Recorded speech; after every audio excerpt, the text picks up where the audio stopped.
Hello, Dr. Vyas. How are you? Nice to see you. Nice to see you too. Thank you for your time. My pleasure. Why don't I, if it's okay, why don't I go ahead and get started? I wanted to share some slides, if it's okay. One of the things that we talked a little bit was in terms of maybe sharing some things, or let me back up. I want to be helpful, so I want to make sure that I'm thinking about what I can be helpful with.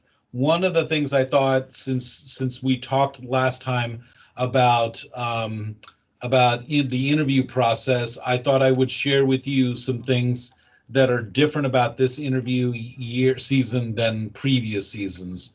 And I was wondering if that might be helpful to kind of discuss. Do you think that that would be helpful? Yeah, Jay, so I think that would be great. There are a couple of people who asked me to record the meeting because they couldn't join in live. So I think that is certainly going to be useful to them. I'm going to go in and out just because I'm in an ICU in a clinical role. So totally fine, Omar. Recorded anyway. So you can go ahead and sort of talk about what you feel is going to be very important for these guys. The one bonus I will give to Ruben, since he's here live, is to see if he has any questions that I can help answer along those lines. So feel free, and if there's maybe the one other person who's on the phone, if there is other people, I'm happy to answer any of those questions. But let me see if I can. I'm not a. I haven't done Teams as much, but I think I can. Let's see. Am I sharing my screen? Can you tell me if this is? Yes. Yes. Okay. I thought what I would do is just kind of. So one of the things I will just say is that when it comes to interviewing, we in the residency program have decided that, and as well as many other programs around the country in internal medicine, have moved to an all virtual platform. It's very easy to just think that, well, instead of interviewing in person, I'm just going to be doing it virtually.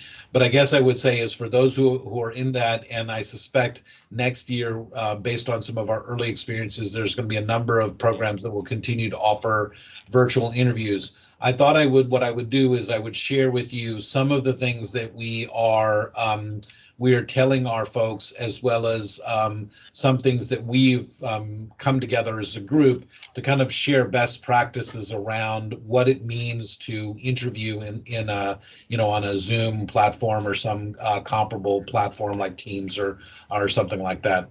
So what I've done right now, and hopefully this shows up on the recording, is I'm sharing you a slide. If this slide doesn't show up, let us know, and I'm happy to kind of share a PDF of these slides to folks so that they can see it. But I'm going to go through a couple different domains so that folks can kind of take a look and see what these are interview tips that we shared with faculty and residents. I think I have one more slide where I just showed, I think just for applicants. So you'll just see some of the things that we've done to be able to do this. So, and some of these things, I think I would just say is it sounds easy, but some of these things actually are not that easy. And I've recognized that there are some challenges that is associated with some of those things. So in the setting up the physical environment, it is really important that as people are looking and talking, you want really the focus to be on you.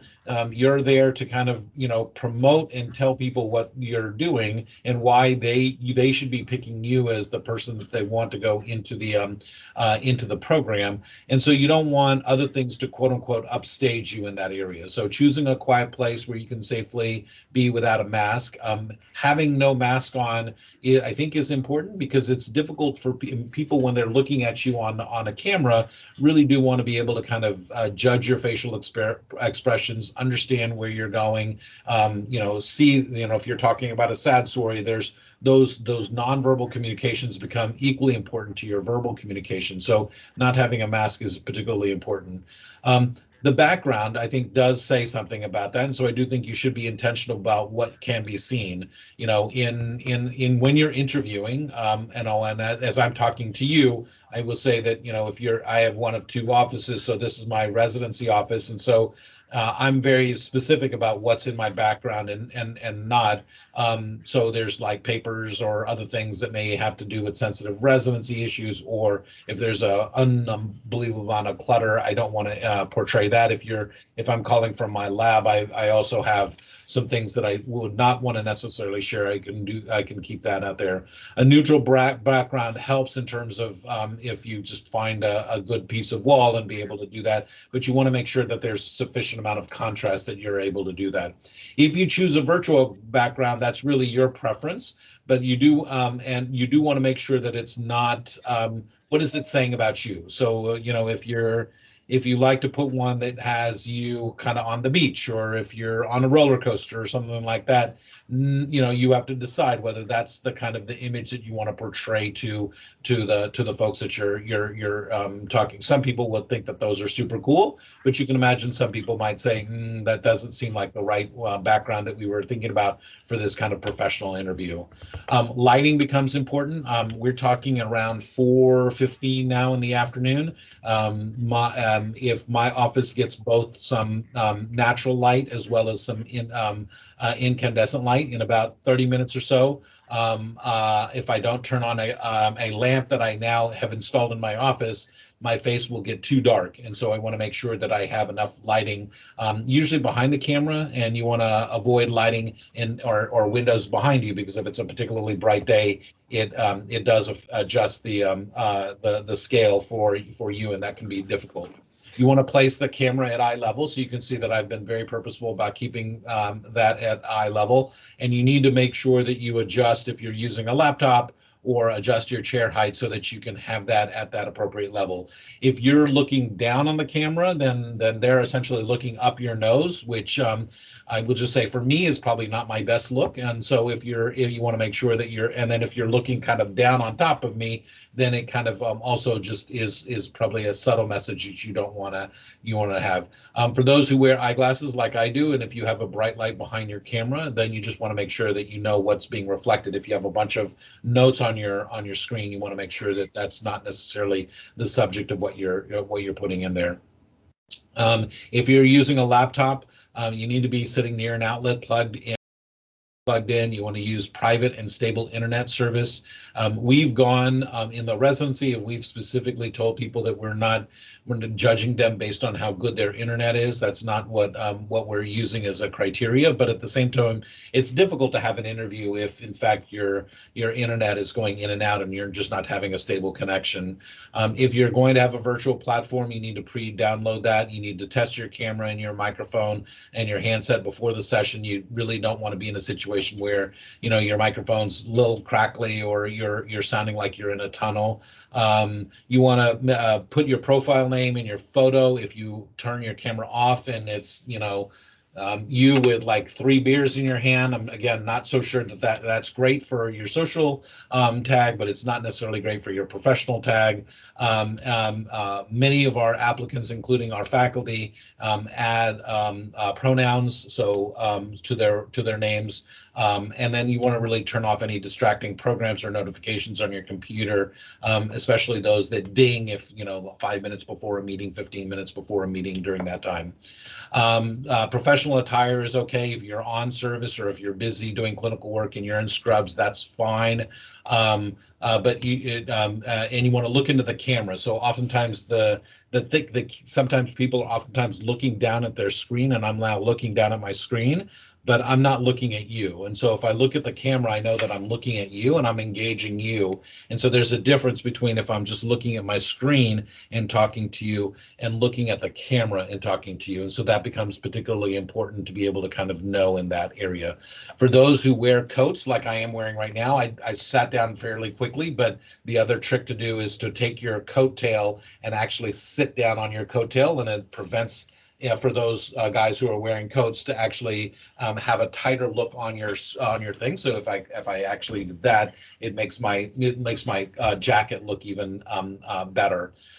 You want to make sure that when you're talking, the person you're talking to is actually on your screen, so that if you need to get some feedback from them, if they can't hear me, if they can't see me, then that becomes a little bit hard. If you're in a large group, obviously mute your mic when you're not speaking. How are you going to take notes? Are you going to be typing? And if you're typing, I don't want you don't want the interviewer to hear you typing. Unless you're instructed to do so, don't use the chat box. If you're allowed to eat, that's fine, but maybe turn off your camera during that time, and certainly silence your phone or your pagers or your other gadgets so that you're not actually creating some of those other things that are there. And so those are the things that we tell our candidates in terms of doing that. We are purposeful, and I hope the programs that you're actually looking at are also doing in terms of giving you some time off camera. So being able to turn off your camera and then being able to stand up and stretch in between interviews are going to be essentially quite important. And so I'll send this over as a what do you call it, as a PDF, and I'll send it out to the group so that you guys can have an access to this part. I'm going to just end the show here. Let me just see if I stop sharing. Okay, so for the next 10 minutes, what I thought I would do is just share with you a little bit on now we've talked about some of the mechanics of this. I now wanted to talk a little bit about content and some of the things that you're going to be talking about. So much of what you're going to do is, remember, is you're typically going to have 30-minute interviews. And if you're having 30-minute interviews, they're typically one-on-one. And it's important to know and can predict some of the questions that you're going to be getting. And if you know those and you've rehearsed them and you've thought about them, and if you've had some opportunities to kind of do some mock interviews, you'll have the opportunity to kind of go through that. So one of them is, I would just say, is, what is your story? So what are you hoping to kind of share with that person? And in what I think about the story that you want to share is a little bit about where you were, where you are, and where you're going. Right. So, in a sense, it's really important for people to understand kind of what your previous experiences are, how they got you to where you are right now, and where you would like to see to go in the future. And, many of us, where we were before is pretty straightforward. Where we are right now is relatively straightforward, but where we're going sometimes can be a little bit challenging in terms of being able to describe that. And we all should recognize that when we're doing that oftentimes we don't have a crystal ball. You don't know where you're going to be in 5 years. I certainly don't know where I'm going to be in 5 years. I'm not even sure I know where I'm going to be tomorrow.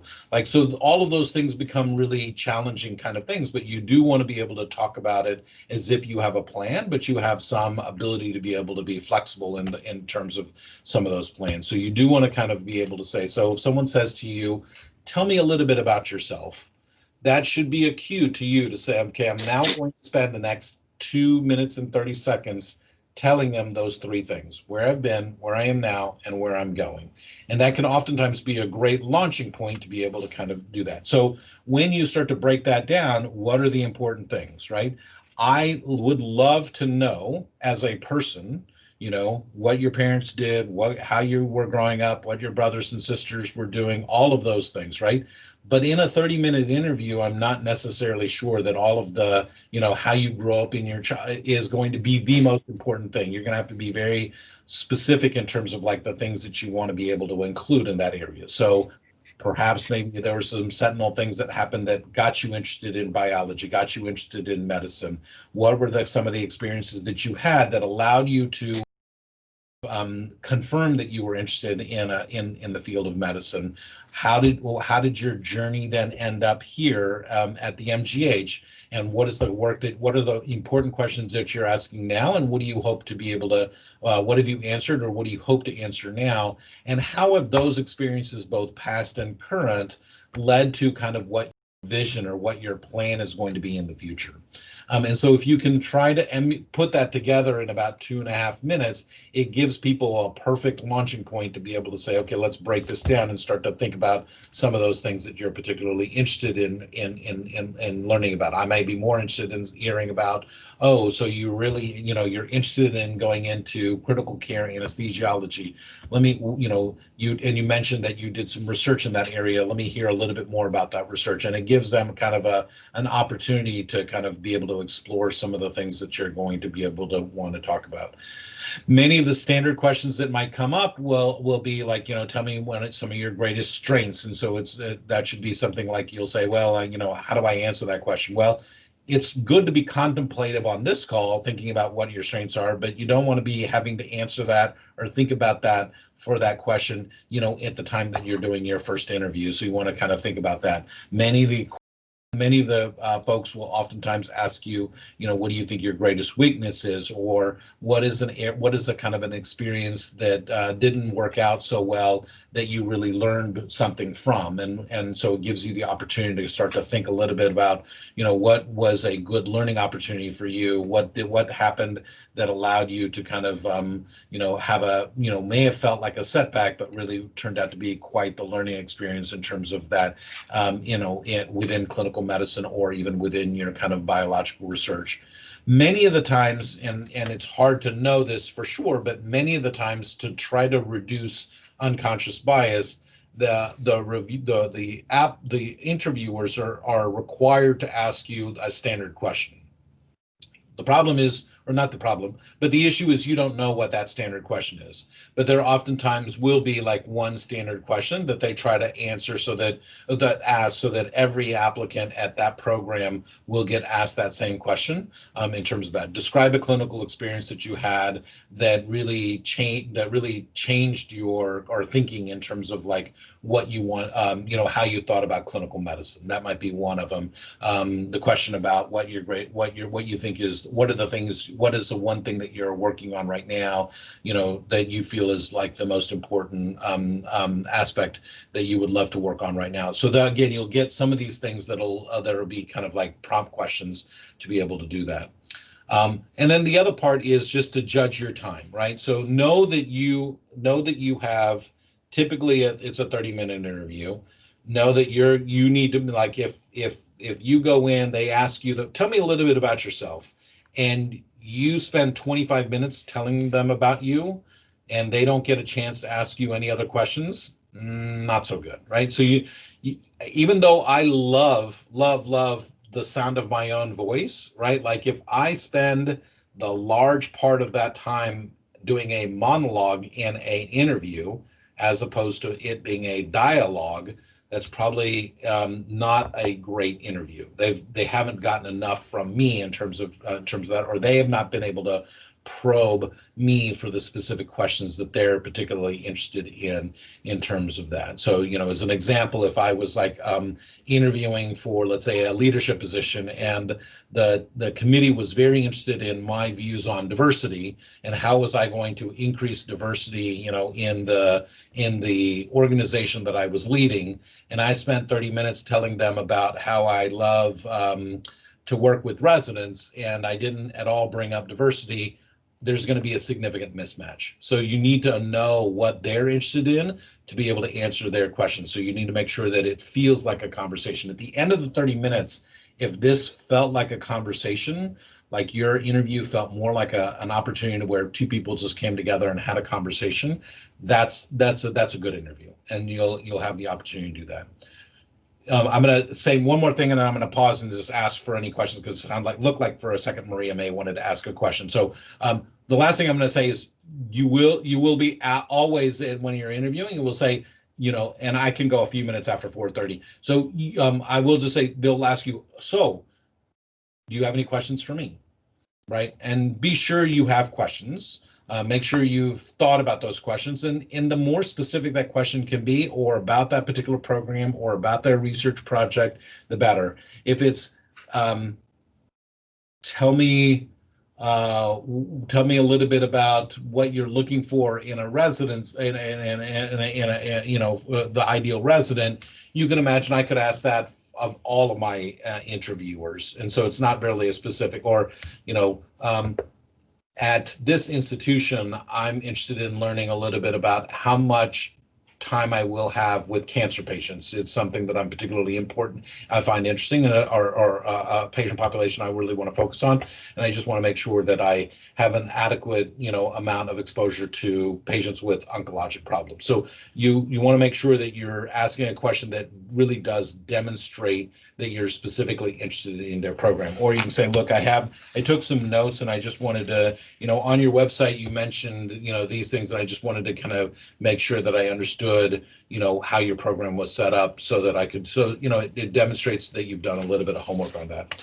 So let me pause there. I've gone through quite a bit. What I've tried to do in this was to share with you some of the structural things about what virtual interviews are about, how to kind of maximize the things that you should be doing, in terms of this. I'll share with you kind of a PDF of those slides that I shared with you. And then the second part was really talking a lot about what it means to interview, what are the content, what are the things that you should be kind of describing, and how it really should flow as a conversation. So let me stop there, see if any of you have any questions that I can help answer. Thank you, Dr. Baez. I have some. Please. It's actually good to hear that if you feel that the interview has been like a conversation, is like a good sign. And what if after that interview you feel like you want to send an email to the interviewers just to say thank you for your time, I really enjoyed this interview? Is it good to do it like just right after the interview, to wait a day, or when's the right time to do that? Yeah, so I guess, so the question really, I think Maria is asking, is really about post-interview communication, and should you do it, and if you should do it, when you should do it. So I would say that, different programs approach that slightly different, Maria. We are explicit in our program that we say that, if you send us, an email that says that you're interested in our program, that's great. If you say that if you don't send us an email, that in and of itself also does not, obviate or make us less. I generally think, if someone has taken time to interview and you can send them a quick email, thank you. I think that is generally just a courteous thing to do. What I would just add, though, is don't expect a response, because they're going to get a lot of things, and just by the fact that they did not respond to you doesn't necessarily mean that they're not interested in you. So write it as if you truly are writing a thank you note that you don't expect to get anything back from. Okay, great, thank you. Other questions, other thoughts? I have a question. Please go ahead. This is like when at the beginning of my medical career, I had like some personal problems. So I think maybe grades like at the beginning of the career weren't the best. So I guess that would be in the dean's letter, and I think maybe that is something that they are going to ask me, maybe because I think that's like the like the worst part of my application. So I would like to know if you were saying that, yeah, like you could like use that as an experience from which I learned. Yeah, I do. I guess I would say two things about that. Number one is if you're being asked to interview, they've obviously read that, reviewed it, and they still feel like there's something that they want to learn more about. If there are specific bumps in your journey, don't gloss over them. Don't hope that they don't see them. Your personal statement should address that. You should be upfront about that and transparent about it. It's never good to say, this happened, but it wasn't my fault. It was the other guy. If the other guy wasn't involved, in that situation, I would have never been in trouble. You have to accept the responsibility of what happened and say, and talk about it. And if you truly believe that you've learned from that, and that was something that allowed you to grow, and how did you grow from that experience, that's what people would want to learn and hear. I'll give you an example. If I get an application that says to me that they had to pause their training because they had an alcohol use disorder and they had to seek rehabilitation because of their alcohol use, I want to know how did they take that experience? What was that experience, and how did they grow from that? If that happened 10 years ago, and I've seen this incredible record for 10 years, that's really remarkable, and I want to make sure that I understand what steps they've taken to kind of help me be reassured that that isn't going to be a problem in the future, and that they truly have learned from that and they've accepted it, and they speak oftentimes openly about that. You can imagine if that happened 6 months ago, that might be a cause of concern, because I don't know if enough time has really passed during that time. So I would want to hear like what steps have concretely been taken within those 6 months to ensure that I know that this person is really going to end up being responsible and caring for the patients that we need to care for, and be in a situation where we know that they're going to provide outstanding care. But if you assume or hope that they aren't seeing this, or you're not prepared to talk about it if you're asked, or if they say, is there anything else you want to tell us about? That's a good segue for you to kind of be open and honest, but you need to talk about it as if it's part of your journey and what you've learned from those experiences. Okay, thank you. Oh, Dr. Bayas, regarding that area, there is a question I don't know how to address. That is, what can you tell us about yourself that is not written in your application? Mhm. However, I feel the application is very complete because it talks about your professional experience and your hobbies, and then the personal statement, it's a little bit more personal. So what should I answer for that question? Should I address like the bumps in my life, or should I tell them, I don't know, things I would love to do in my free time? It's kind of confusing. I don't think so Maria, that's a good question. I don't think there's a right or wrong answer to that. If people ask me that question, I would simply, this is my own answer. So again, is to me, what's not in my application typically for a professional job is my personal life, and that really revolves around my wife and my two boys and my family. And I'm a very family oriented person. I really believe, as much as I'm deeply committed to my professional career, I'm also deeply committed to the well-being of my family, and that is very important to me. So my pride and I'm still working on two experiments. One of them is 22 years, and the other one's 19 years going. And as an experimentalist, some of those mini experiments have worked, and some of them haven't. But on balance, I have two amazing children who are just really the pride and joy of who I am. And so I will spend a lot of time talking about my family. So there's things that's important to me. That's what I love to kind of like, if I had the opportunity to kind of share, because it's another window into who I am. And I think it just gives them an opportunity. So you have to look at your application and say, I've spent a lot of time telling them about my professional part, but they haven't really told me about who Maria is.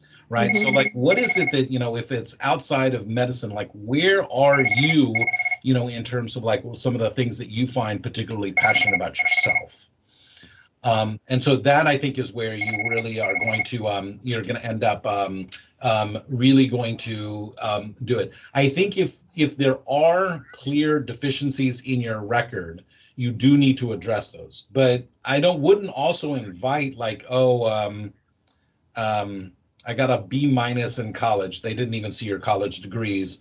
Got a B- in college, and that really, I was bummed out for the whole semester because I really liked that class, and and I'm not sure that's going to teach you a lot. But are you active in church? Are you active with your family? Are you like, what do you like to do? Is there a volunteer activity? Did you recently have did you go on a wonderful trip? What is it that how have you supported your community during COVID? Like, what are the things that you've done? There's plenty of ways to be able to do that, but indirectly tell me what you've done to kind of support other people. Because right at the end of the day, if you're going to be a clinician, it depends on how you look at things. I see being a physician as a calling. So you want to, and so that it doesn't mean that when I walk out of this building and go out to my car, I'm no longer a physician. Like, I still want to, in my heart of hearts, still want to help people. And so like, how am I doing that in other ways? And I recognize that my time and your time and, you know, Jorge's time and Ruben's time and Omar's time and everybody else who's on the call, their time is valuable. And so how did you choose to use that time in the help of others? And so I do think that, you know, you need to look at your application and see what you've included, but then also be ready to talk about some of those things. And if, you know, again, family, religion, you know, other things are particularly important, share those things with them. Okay, so there's no problem if I start talking about my family or my friends or a support group where I belong to.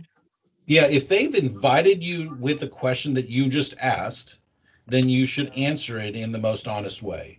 I guess I would say, and I know that I'm going to probably end up having to take this call that just came in, so I'll give it the 2-minute warning here. But what I guess I would say, Maria, is that it's really about being authentic about your answers, right? So sometimes you can look at these questions and say, what do they want to hear? And that's not the right approach. The right approach is to say, like, what do I think is the answer? Because this is about you, and you are who you are, and you guys are amazing people. What you want to be able to do is share who you are with them. And if they're smart enough, they're going to see that, and they're going to be able to pick that up, and they're going to determine whether that you have value to that program, and you're going to be a part of that program. And so I think it's a lot about for them to be able to see who you are. If you spend a lot of time thinking that the right answer, this is, if you combust hydrogen gas with oxygen gas, what the byproduct is, and the byproduct is water, and you're looking for the right answer to the problem, then that's not, these questions are all designed to tell us about you and who you are and what you're passionate about and why you want to do what you want to do. There's nothing that's easy about clinical training. There isn't. There's nothing that's easy about clinical training. And so you're committing yourselves to a very hard path, but you're all deeply committed to doing that. So the question is, like, what is that? Where's that motivation coming from? And show me that you've demonstrated that motivation in a variety of different areas. That's what they're really interested in seeing. And they're, if they're like me, they have a little bit of gray hair, they're starting to bald a little bit, right? And they look at their screen and they're like, one of you is going to take care of me, right? And I want to know the person who's going to take care of me. And as if I'm like dying, who's going to be standing at my bedside, right? So I want to know that. I want to see that, because that's, that's not whether you know the Krebs cycle or not. That's being a human. That's being a kind human in that area. And so I think that's what they're looking for. So much of what they do, because the interviews, I can show you all the academics. You can tell me about your research, right? The interview is telling you something fundamentally different, right? If you're a jerk, if you're an asshole, and I don't want you in the program, that's what the interview is helping me tell me about. If you come all across as someone who does not sound like an empathetic physician, that's going to show. And the questions are designed to really start to get that, because they can read your application, right? The interview is something in addition to the application. They want to be able to see that person. They want to be able to interact with that person, because they want to see the kind of person you are and how you're interacting with me. And so much of what we are doing is I'm talking and you're listening, but if we're having this conversation, we would go back and forth. And even though it's 30 minutes, it's as much time as I'm allotted to start making some judgments about who you are. Okay, thank you. You're very welcome. I'm sorry that sometimes 30 minutes doesn't do justice to what has been an incredibly important topic, but I really do appreciate you all kind of being here. Again, my apologies for being late, Omar, but we will we'll catch up the next time. I will send out the PDF, and if you can tell me if there's specific topics that you're interested in hearing, I would love to be able to kind of address those topics. So I thought interviews would be something you would be interested in hearing about, but if there's other things, let me know and I'm happy to address them. Thank you very much. Great. Thank you. Thank All right. you. Thank you, doctor. Take care. Bye. Bye. Happy Bye-bye. holidays.